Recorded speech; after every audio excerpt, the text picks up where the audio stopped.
မင်္ဂလာပါရှင်ကျမတို့အဖွဲ့ကတော့အတန်မတ်စင်11မှ15ထိအတွက်စင်များကိုရှင်းလင်းတင်ပြပေးသွားမယ် group တွေပဲဖြစ်ပါတယ်ရှင်ကျမတို့အဖွဲ့မှာပါဝင်တဲ့သူတွေကတော့ DG809 DG810 DG820 DG822 DG823 နဲ့ DG824 တို့ပဲဖြစ်ပါတယ်ရှင်အဆုံးထိလိုက်ပါစီမျှော်ပေးကြပါအောင်ရှင်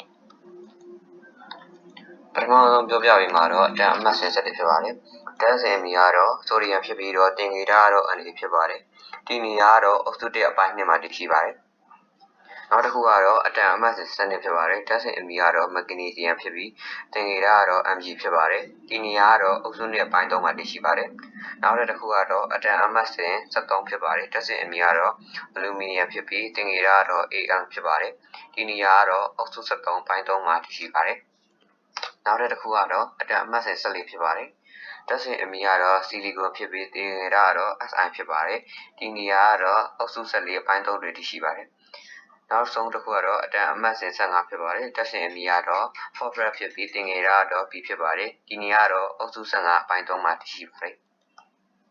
အဆုံးလေးလိုက်ပါစီမျှော်ပေးကြတဲ့တဝူတယောက်ရှင်စီတာကိုကျေးဇူးအများကြီးတင်ပါတယ်ရှင်။